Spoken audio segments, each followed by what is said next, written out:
Ayan mga mi, wala pa ba kayong naisip na handa nitong Christmas o kaya New Year? Try ninyong lutuin itong patatim. Bumili ako kanina ng isang paa ng baboy sa palengke, pinatanggal ko lang yung lower part. So ayan, maghiwa tayo mga mami ng sibuyas at saka bawang.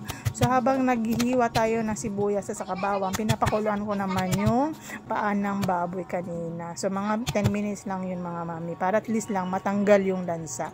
Ayan, mag-prepare naman tayo ngayon mga mi ng sauce niya. Gumamit ako ng toyo, oyster sauce. Tapos naglagay din ako ng paminta para mabango. Naglagay din ako ng konting ketchup mga mami. And then naglagay ako ng konting asukal para mas malasa siya at manamis-namis. Ayan mga mi, tapos na natin pakuluan yung karne ng baboy. Hugasan lang din natin to ng malamig na tubig para at least mas malinis yung karne natin. Naginit na rin ako ng mantika mga mami, tapos ito-fry ko na ng konti yung skin niya para at least maganda yung kulay ng baboy mamaya pag naluto na natin ang patatim. Ayan mga mi, careful lang kasi tumatalsik talaga itong baboy na to mga mami. Ayan, tumalsik na nga siya at kaya hindi ko na siya tinapos yung pagsisir niya sa kabilang side kasi masakit talaga siya mga mami. Hinango ko na at nag-start na rin akong magisa ng bawang at sibuyas. Pagsamasamahin na natin yan mga mami. Naglagay na rin ako ng dahon ng laurel at saka star anise mga mami. Mga 3 piraso lang yung star anise kasi para hindi masyadong mapango kasi ayaw ng asawa ko nito.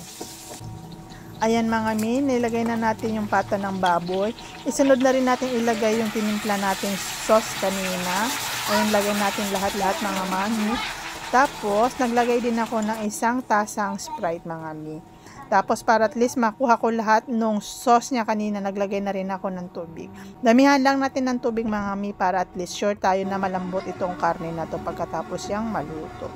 Ayan mga mi, kumukulo na siya kaya kailangan din natin baliktarin paminsan-minsan para at least both side manuot yung lasa ng sauce natin dito sa karne. May nakita akong pineapple sa cabinet namin kaya kinuha ko din at saka inilagay ko yung sabaw ng pineapple. Nilagay ko na rin yung buong pineapple dyan mga mi para at least mas masarap siya. So ayan, malapit na siyang maluto mga mami kaya iganyan lang din natin, buhos-buhusan natin yung kabilang side para at least magumanda yung kulay niya at manuot yung lasa. Pakuluan lang mga mami hanggang sa lumambot. Kung kinakailangan magdagdag ng tubig, magdagdag tayo ng tubig. Sa ganitong kalaking pata ng baboy mga mi, inabot ako ng 2 oras sa pagpapakulo.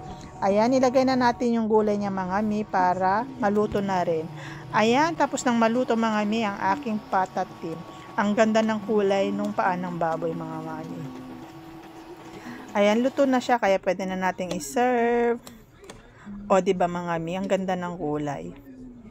Pwede siyang ilagay sa center table mga mami. Siya yung pinaka main dish natin nitong Christmas o kaya New Year.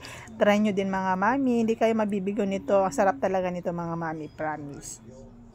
Ayan, tinawag ko na yung mga anak ko at saka yung asawa ko kasi kanina pa sila nagsasabing gutom na sila kasi ang bango-bango daw ng luto ko.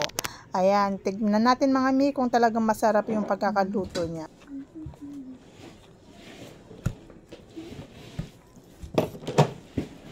Sarap. Mommy, I want a big one.